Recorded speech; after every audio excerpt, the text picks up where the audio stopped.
آج کل ہمیں یہود و نصارہ کی جو بات اچھی لگے وہ ہمیں لے لینی چاہیے۔ اس سے مراد کیا ہم پر وہ لازم ہے کہ ہم اس پر عمل کریں یا نہیں؟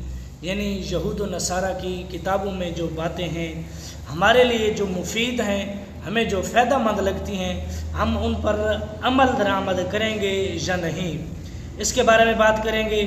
اور پھر جو ہے اس کے ساتھ ساتھ ہم اس کے بارے میں بھی بات کریں گے کہ حضور علیہ الصلاۃ والسلام کی اتباع جو ہے باقی تمام انبیاء پر لازم ہے یا نہیں، اور اس حوالے سے بھی ہم بات کریں گے کہ جنت میں جانے کے لیے کون سے اعمال کرنا ضروری ہے۔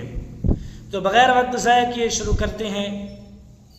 نحمدہ ونصلی ونسلم علی رسولہ الکریم، اما بعد فاعوذ باللہ من الشیطان الرجیم، بسم اللہ الرحمن الرحیم۔ مولا صلی وسلم دائما ابدا علی حبیبک خیر خلق کلہم۔ حضرت جابر رضی اللہ تعالی عنہ سے مروی ہے، فرماتے ہیں کہ حضور علیہ الصلاۃ والسلام کی خدمت میں حضرت عمر فاروق رضی اللہ تعالی عنہ آئے، عرض کرنے لگے کہ ہم یہود کی باتیں کچھ سنتے ہیں جو ہمیں بھلی لگتی ہیں، کیا حضور اجازت دیتے ہیں کہ کچھ لکھ بھی لیا کریں؟ فرمایا کیا تم یہود اور عیسائیوں کی طرح حیران ہو؟ میں تمہارے پاس روشن اور صاف شریعت لایا، اور اگر حضرت موسیٰ زندہ ہوتے تو انہیں میری اتباع کے بغیر چارہ نہ ہوتا۔ اسے احمد اور بہقی نے شعب الایمان میں روایت کیا۔ تو اس کی تشریح کچھ یوں ہے کہ قرآن و سنت کو اپنے لیے کافی نہیں سمجھتے، اس لیے دوسروں کے پاس علم و ہدایت لینے جاتے ہیں۔ جیسے یہود و نصارہ نے اپنی کتابیں چھوڑ کر پادریوں اور جوگیوں کی پیروی شروع کر دی۔ یہ حدیث دین و ہدایت کے متعلق ہے، جو کوئی اسلام کو کافی نہ سمجھے وہ بے ایمان ہے۔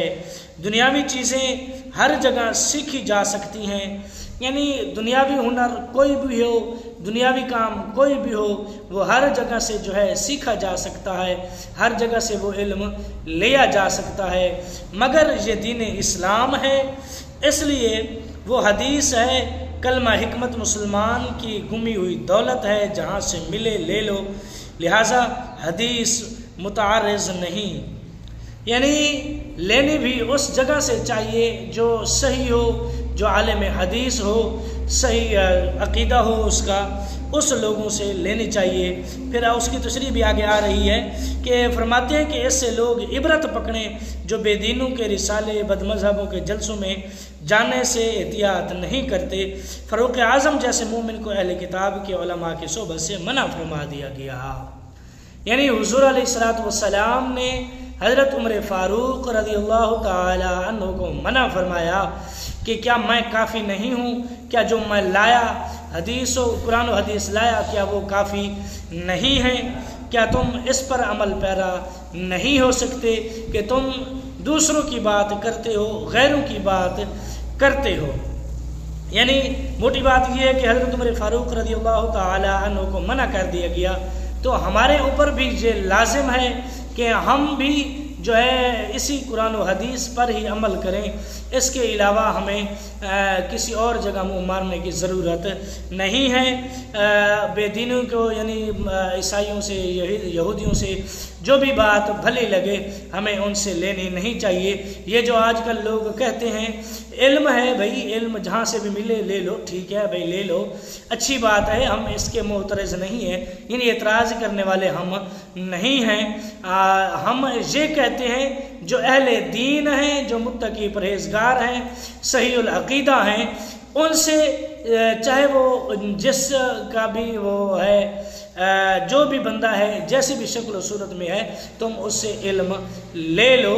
اس کا ہرگز یہ معنی نہیں ہے کہ جہاں سے بھی مرضی لے لو، جہاں سے مرضی سے میں یہ بھی آتا ہے کہ کفار سے، یہود و نصارہ سے، مشرکین سے، علماء سے، عام لوگوں سے، سب سے، یعنی جہاں میں یہ سب کچھ آتا ہے، اس سے مراد ہرگز یہ نہیں ہے۔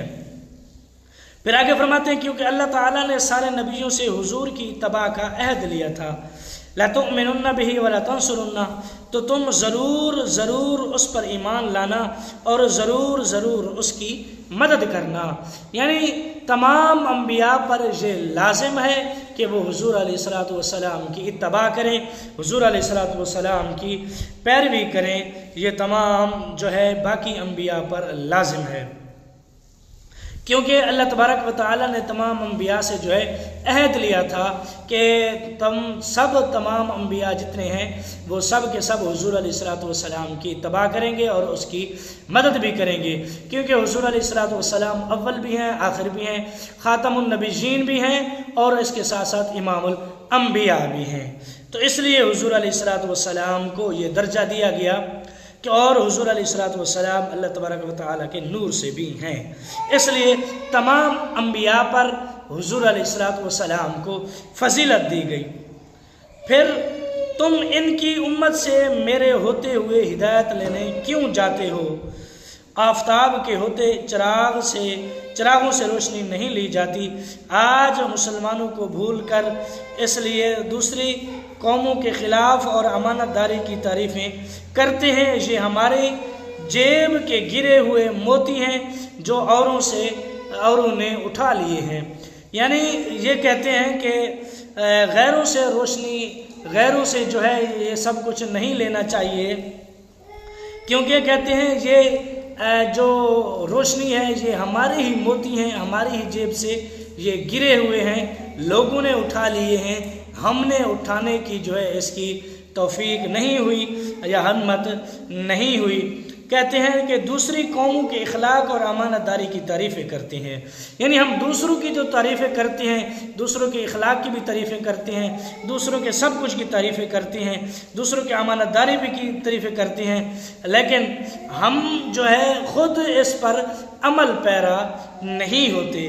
اگر آج ہم اس پر عمل پیرا ہوتے تو ہمارے لیے یہ معاملہ نہ بنتا جو آج کل ماحول میں، آج کل دنیا میں یہ جو کچھ بنا ہوا ہے۔ تو اسی طرح دوسری روایت میں حضرت ابو سعید خدری رضی اللہ تعالی عنہ سے مروی ہے، فرماتے ہیں کہ حضور علیہ الصلوۃ نے فرمایا جو پاک و حلال کھائے، سنت پر عمل کرے اور لوگ اس کے فتنوں سے محفوظ رہیں، وہ جنت میں جائے گا۔ ایک شخص نے عرض کیا یا رسول اللہ صلی اللہ علیہ وسلم، آج کل بہت سے ایسے لوگ ہیں، فرمایا میرے بعد والے زمانوں میں بھی ہوں گے۔ یعنی فرماتے ہیں کہ یہ حدیث درستی عبادات اور معاملات کی جامع ہے، دو لفظوں میں دونوں جہان سنبھال دیے گئے ہیں، یعنی صرف دو لفظ ہی کہے اس میں جو ہے سب کچھ کہہ دیا گیا۔ جیسا کہ فی سنہ میں اشارہ بتایا گیا کہ کسی سنت کو معمولی نہ سمجھے، حتیٰ کہ بیٹھ کر پانی پینا، راستے سے تکلیف دہ چیز کا ہٹانا، کبھی ایک گھونٹ پانی جو ہے جان بچا لیتا ہے۔ یعنی کوئی بھی نیکی کا کام ہو اسے جو ہے ایسے معمولی سمجھ کر چھوڑنا نہیں چاہیے، اسے ہر حال میں اس عمل کو کرنا چاہیے اسے، کیونکہ کہتے ہیں کہ تکلیف دہ چیز کا ہٹانا کبھی ایک گھونٹ پانی جان بچا لیتا ہے، یعنی کبھی وہ ایک نیکی بھی کام آ سکتی ہے اور اس ایک نیکی کی وجہ سے ہم جنت میں جا سکتے ہیں۔ امینہ فرما کر بتایا گیا کہ مسلمان کے اخلاق ایسے پاکیزہ ہوں گے کہ لوگوں کو قدرتی طور پر اس کی طرف سے امن ہو کہ یہ تکلیف نہیں پہنچاتا، یعنی میرا فیضان صرف اس زمانہ سے خاص نہیں بلکہ تا قیامت میری امت میں ایسے پرہیزگار ہوتے رہیں گے۔ انشاءاللہ یہ امت نیکوں سے خالی نہ ہوگی، ہاں جس قدر زمانہ دور ہوگا ایسے ہی لوگ کم ہوں گے۔ الحمدللہ حضور کی یہ پیش گوئی بالکل درست ہوئی۔ یعنی حضور علیہ الصلوۃ نے یہ فرمایا کہ سنت پر عمل کرے، لوگوں اس فتنے سے محفوظ رہیں تو وہ جنت میں جائے گا۔